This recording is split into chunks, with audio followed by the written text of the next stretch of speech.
Now we call upon Swami Vanishanandaji of Ramakrishna Mission, Narendrapur, to propose a vote of thanks. Pratame, first of all, Swami Vishwatmanandaji Maharaj.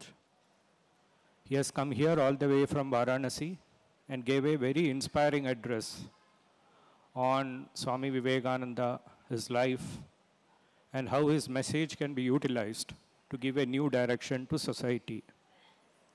I offer my pranams at his feet and thank him on the behalf of the ashrama.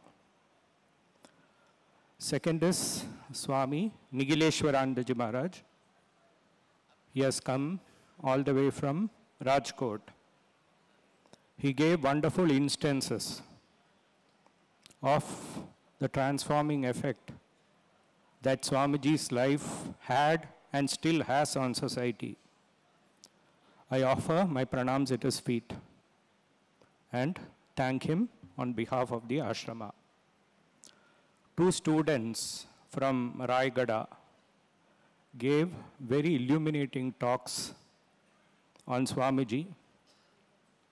I thank them on behalf of the ashrama and wish them all the well for the future.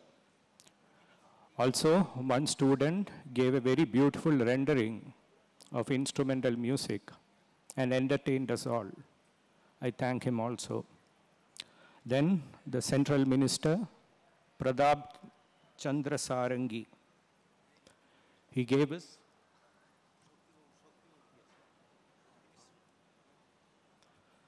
Pradab Chandra Sarangi.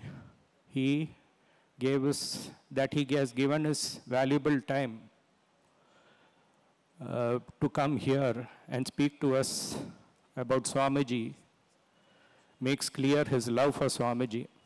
So I also thank him on behalf of the ashrama.